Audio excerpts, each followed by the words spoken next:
Bapak Ibu, saudara-saudari yang terkasih dalam Yesus Kristus, kalau kita hadir dalam undangan resepsi perkawinan, mempelai atau keluarga yang mengundang, mereka akan senang bahagia karena kita telah memenuhi undangan mereka untuk merayakan perkawinan. Saudara-saudari yang terkasih, kalau kita mengikuti Ekaristi, siapa yang mengundang kita? Apakah Bapak Paus, para uskup, para imam, atau Dewan Pastoral Paroki? Tentu saja saudara-saudara yang terkasih, yang mengundang kita pertama-tama adalah Tuhan Yesus Kristus sendiri. Tuhan Yesus Kristus sendiri mengundang kita semua untuk hadir dalam perjamuan Ekaristi. Saudara-saudari yang terkasih, Tuhan senantiasa menyertai kita. Kalau kita mendengar bacaan yang pertama tadi, kita melihat bagaimana Musa menyampaikan kepada bangsa Israel bahwa Tuhan menyertai umat Israel di padang gurun selama 40 tahun dengan memberi makan mana bagi mereka. Mana ini adalah sejenis makanan yang khusus, yang belum mereka kenal. Dan itu sebagai tanda bahwa Tuhan menyertai mereka. Mereka diajak untuk tidak menyembah berhala lagi, tetapi mereka diajak untuk mengingat, melaksanakan apa yang dikehendaki oleh Tuhan. Manusia bukan hidup dari roti jasmani saja, tetapi dari sabda Allah.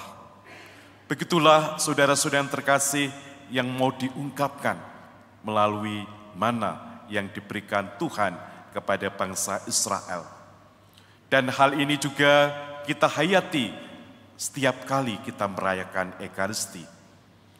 Dalam perayaan Ekaristi, Tuhan pertama-tama memberikan sabda Allah sebagai santapan bagi kita. Bacaan kitab suci baik perjanjian lama maupun perjanjian baru dan khususnya Injil menjadi santapan sabda Allah bagi kita.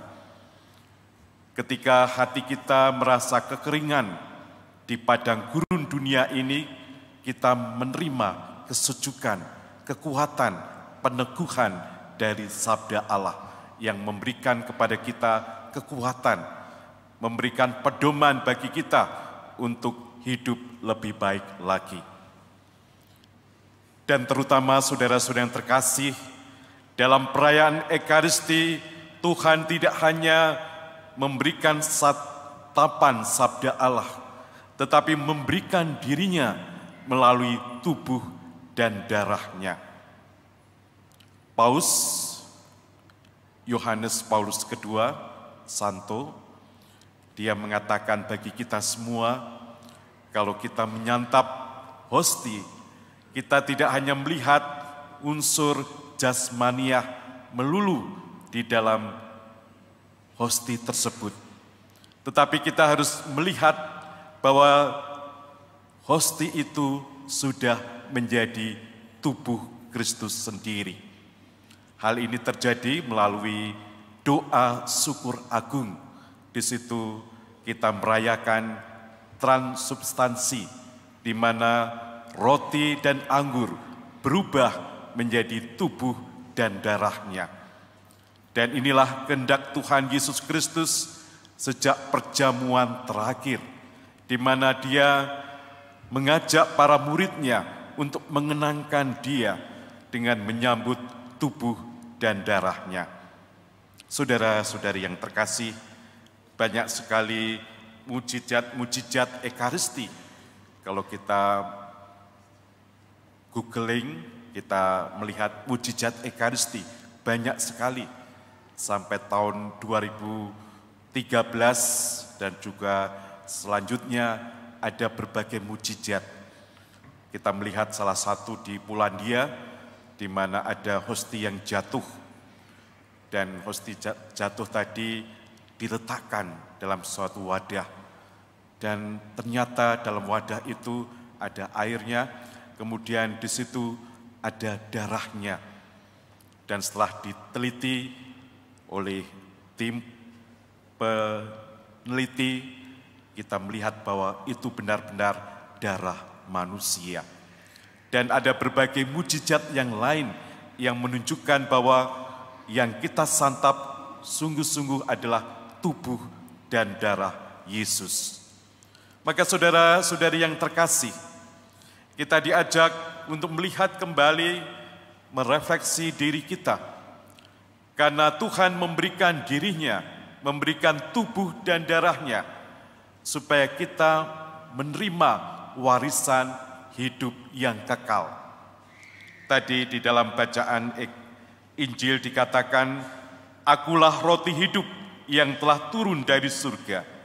Jikalau seorang makan dari roti ini, ia akan hidup selama-lamanya." Maka saudara-saudari terkasih, kalau kita merayakan Ekaristi, kita sudah mencicipi roti keabadian. Kita sudah mencicipi roti surgawi. Kita sudah bersatu dengan Tuhan Yesus Kristus.